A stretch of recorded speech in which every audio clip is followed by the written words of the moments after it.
Thanks to the reality TV shows, flipping has now become a household phrase. However, most people have no idea how it works or how to actually do it successfully. So unlike the TV shows, on this video, I'm gonna break it down for you. Coming up, real estate investing for dummies.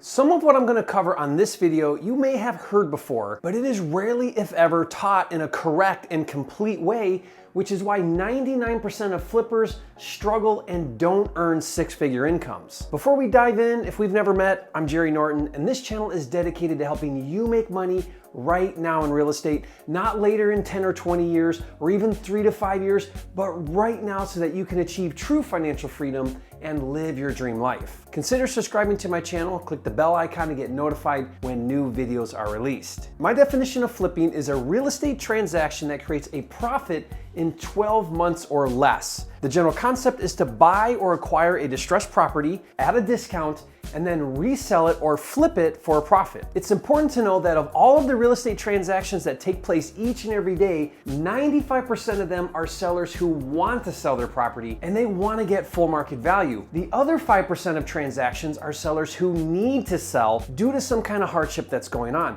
Either the seller is financially distressed or the property itself is distressed, but they are what we call a motivated seller. And here's the thing, these motivated sellers are willing to exchange equity for peace of mind. Now, what exactly does that mean? It means that they will sell their property to you for a substantial discount if you'll take the property off their hands and relieve the stress or hardship that property is causing them. And there are hundreds of reasons why someone would be a motivated seller, such as they are behind on their mortgage payments and the bank has started the foreclosure process. We call that pre-foreclosure. They might actually be in foreclosure and they're about to lose the property. It could be a bank-owned property where the bank took it back and now wants to quickly sell the property. It could be a seller who's delinquent on their property taxes. It could be a burned out landlord who just wants to get rid of his unwanted rental property. It could be an owner who moved out of state and they can't keep up on the property. We call them absentee owners. It could be the result of divorce and now they need to sell their property as part of settlement. It could be a probate sale where the family inherited an unwanted property. Now, if you want to learn more, watch this video here to learn 3 tips when talking to motivated sellers. And honestly, I could go on for hours about all of the different situations where a motivated seller would sell you their distressed property for a discount. For example, here's a probate property I purchased in Charlotte, North Carolina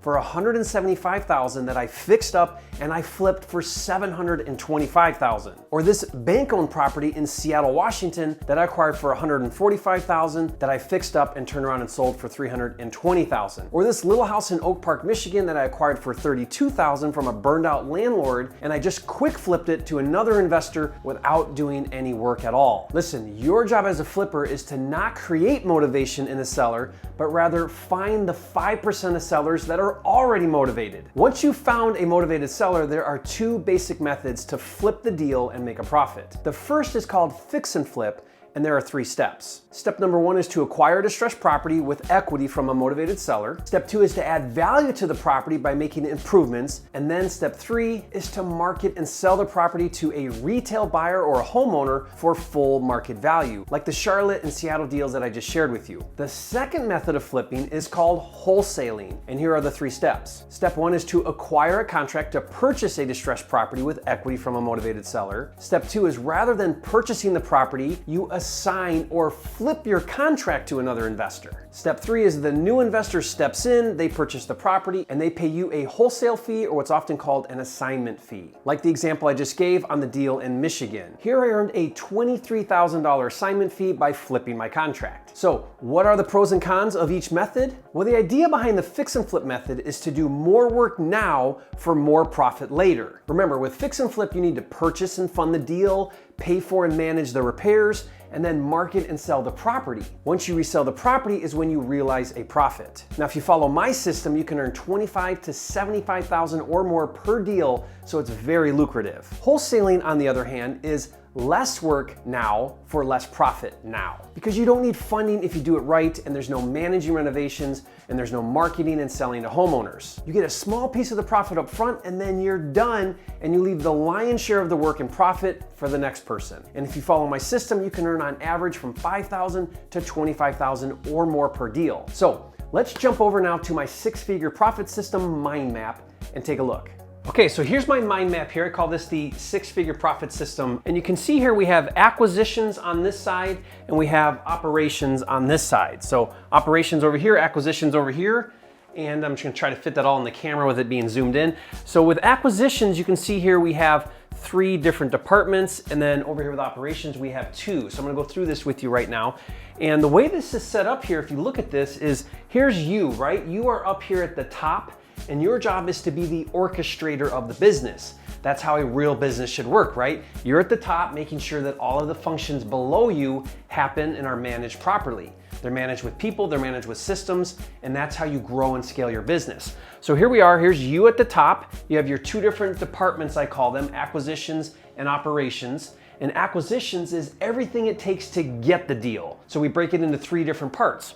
So first under acquisitions, we have finding. This is your lead generation, right? Under finding, we have 3 different sources of leads. We have on market, which are properties listed for sale with agents. We have off market, which are private sellers directly. And we have bird dogs, which are wholesalers. Those are the 3 different ways that we can get leads. Then the next thing we do once we have a lead is our analyzing, right? We have to follow a buy formula. I have my proven buy formula that lets me know exactly what I need to get the deal for so that I make a profit. And with analyzing, we have a different way we handle it. If they're cold leads, if they're warm leads, it's a very efficient way to make sure that we're managing our time wisely. We're not spending time on deals that aren't going anywhere. Once we've analyzed the deal and we get to a buy price, the next step is our offering, right? You can't get a deal unless you make an offer. We have our on-market method of getting contracts, which is working directly with agents, and we have our off-market strategies or methods, which are working directly with the sellers. But the goal here with the offering is to actually get a contract. Once we've gotten the contract, we're done with acquisitions now, we've got a contract, and now we move over to operations. Now, we have some choices right now. Are we gonna wholesale the deal or are we going to fix and flip the deal? So let's do wholesaling first.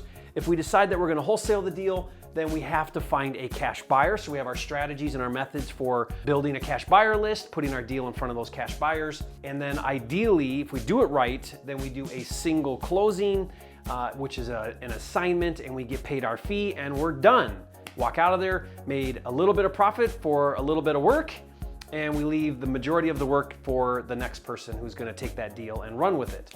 But you may decide that you wanna fix and flip it, right? Keep the deal, fix and flip it. So under fix and flip, if that's the choice you do, then you have 3 different functions under fix and flip. First is funding. You've got to get funding to be able to purchase the property. And you need funding for the capital to do the improvements, which is the second one. Managing. You've got to manage a renovation process. If you do it right, then you're not swinging the hammer. You've got contractors that do the work, but you have to still manage the contractors. And then the last one is marketing and sales to a retail buyer. Right? We've got to find a retail buyer for our property. Once we sell it to that retail buyer, then we realize our profit, and we just did a fix and flip deal. And this is my system model for how to really do this business, flipping houses. Now, what I've done is I've taken this entire business process and put it into a cloud-based, all-inclusive business system called Flipster. Not only does Flipster organize, automate, and streamline all of the different steps and processes, it actually finds and funds deals for you. So if you're serious about getting started with flipping houses, or if you're already a flipper and you want to 10x your business, you owe it to yourself to check it out. Go to getflipster.com or just click the link in the description. And remember, it's not about the money, it's about having the time and freedom to have, do, be, and give everything you want in life. That's what it's all about, and I'll see you on the next video.